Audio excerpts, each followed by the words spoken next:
Hi friends, welcome to my channel. आप सभी का स्वागत है मेरे किचन में। तो आज मैं बनाने जा रही हूँ प्याज का पराठा, जो कि बहुत ही ज्यादा स्वादिष्ट बनकर तैयार होता है और इसे बनाना भी बहुत ही ज्यादा आसान है। तो चलिए अब हम बनाते हैं। तो सबसे पहले मैंने यहाँ पे 2 प्याज ले लिए हुए, जिसे मैंने यहाँ पे स्लाइसेस में कट कर लिया हुआ है। तो आप इसी तरीके से कट कर लें। और इसके बाद अब हम एक फ्राई पैन ले लेते हैं, जिसे मैंने अच्छे से गर्म कर लिया हुआ है।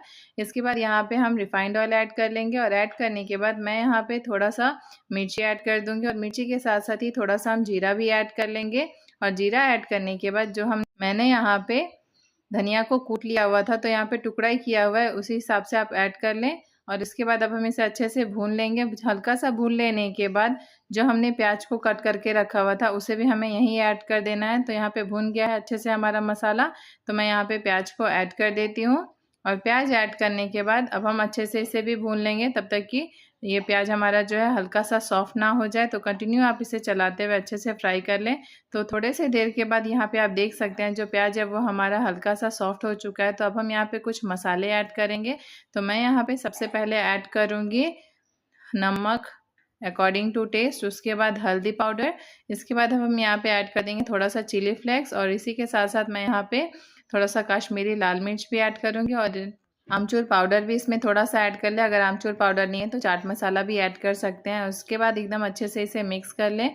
जैसे ही जो मसाले हैं वो प्याज के साथ मिक्स होंगे तो प्याज और भी ज़्यादा सॉफ्ट हो जाएगा। तो हल्का सा 3 से 4 मिनट तक भून लेने के बाद मसाले हमारे एकदम अच्छे से भून गए हैं प्याज के साथ। तो इसके बाद अब हम इसमें ऐड कर देंगे लास्ट में बेसन। तो मैंने यहाँ पे बेसन ओनली फॉर 2 टेबल स्पून लिया हुआ है। जितना आपकी प्याज है उतना ही बेसन भी थोड़ा सा ऐड कर लें उसमें। इससे क्या होता है, प्याज में अच्छे से बाइंडिंग आती है और पराठा और भी ज़्यादा टेस्टी बन जाता है हमारा। तब हम बेसन को ऐड करने के बाद गैस को मीडियम टू लो फ्लेम पे रखते हुए एकदम अच्छे से इसे भून लेंगे। तो यहाँ पे भूनकर तैयार हो गया है प्याज का हमारा फिलिंग। तो चलिए अब हम इसे एक प्लेट में निकाल लेते हैं। और प्लेट में निकाल लेने के बाद एक साइड में रख देंगे। और उसके बाद हमने चकला बेलन पे थोड़ा सा आटा ले लिया हुआ और एक लोई ले लिया है। जितना कि हम रोटी बनाते हैं उतना ही हमें यहाँ पे लोई ले लेना है। और अब हम इसे बेल लेंगे जितना हम रोटी के लिए बेलते हैं। बहुत ज़्यादा मोटा नहीं रखना है। तो यहाँ पे आपको दिखा देती हूँ मैं, देखिए बहुत ही ज़्यादा मैंने इसे पतला बेलकर रेडी कर लिया हुआ है। इसी तरीके से 2 रोटी आप बेल लें। और जो हमने फिलिंग प्याज की तैयार की हुई थी उसे हम अच्छे से स्प्रेड कर लेते हैं चारों तरफ। और चारों तरफ अच्छे से स्प्रेड कर लेने के बाद इसके बाद मैं इसमें ऐड करूँगी चीज़। ये ऑप्शनल है, अगर आपको पसंद है तो चीज़ ऐड करें, वरना यहाँ पे आप अवॉइड भी कर सकते हैं।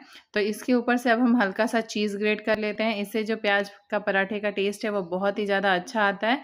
तो चीज़ को ग्रेट कर लेने के बाद मैंने यहाँ पे एक और रोटी पहले से बेल कर रखी हुई थी, ऊपर से अब हम इसे ऐड कर देते हैं। और ऐड करने के बाद अच्छे से हम प्रेस कर लेंगे चारों तरफ से। और प्रेस कर लेने के बाद मैं अब इसे कट कर लेती हूँ। तो मैंने यहाँ पे 3 पीसेस में इसे कट कर लिया हुआ है। तो इस तरीके से आप कट कर ले प्याज के पराठे को। और कट कर लेने के बाद चलिए अब हम इसे रोल कर लेते हैं। तो मैं यहाँ पे इसे रोल कर लूँगी एक एक करके। इस तरीके से रोल करने से प्याज का जो पराठा है वो लच्छेदार बनकर तैयार होता है और खाने में भी बहुत ही ज़्यादा स्वादिष्ट होता है। तो यहाँ पे अब हम हल्का सा प्रेस करने के बाद थोड़ा सा इस पर आटा लगा लेंगे, ताकि बेलने में हमें परेशानी ना हो। तो मैंने यहाँ पे थोड़ा सा आटा लगा लिया हुआ है लोई में। और अब हम इसे बेल लेते हैं। तो आप हल्के ही हाथों से बेलें, वरना ये जो प्याज है वो बाहर की तरफ हल्का सा स्प्रेड होने लगता है। तो मैंने यहाँ पे इसे बेलकर रेडी कर लिया हुआ है।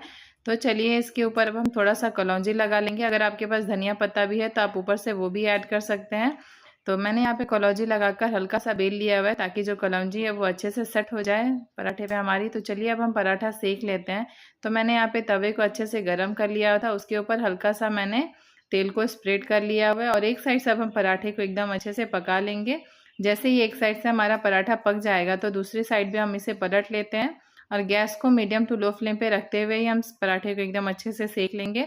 और एक तरफ पलट लेने के बाद अच्छे से तेल लगा लें। आप चाहें तो यहाँ पे घी या बटर का भी यूज़ कर सकते हैं, बट मैंने यहाँ पे तेल का यूज़ किया हुआ है। उसके बाद दूसरी साइड भी ऐसे पलट कर हम अच्छे से ऑयल से ग्रीसिंग कर लेते हैं। तो यहाँ पे ऑयल लगा लेने के बाद पराठों को दोनों साइड से अच्छे से सेक लेना है, ताकि पराठा जो है वो हमारा बिल्कुल भी कच्चा ना रहे। तो इसी तरीके से मैंने यहाँ पे प्याज के पराठे को बनाकर तैयार कर लिया हुआ है। तो आप भी प्याज का पराठा इसी तरीके से बना लें। और यहाँ पे मैंने प्याज के पराठे को बना लेने के बाद हल्का सा ठंडा कर लिया है। और ठंडा हो जाने के बाद मैंने इसे पीसेस में कट करके सर्व कर लिया है। तो अगर आप सबको मेरी ये प्याज के पराठे की रेसिपी पसंद आएगी तो आप अपने अपने घर में बनाइएगा और एक बार इसे ट्राई कीजिए।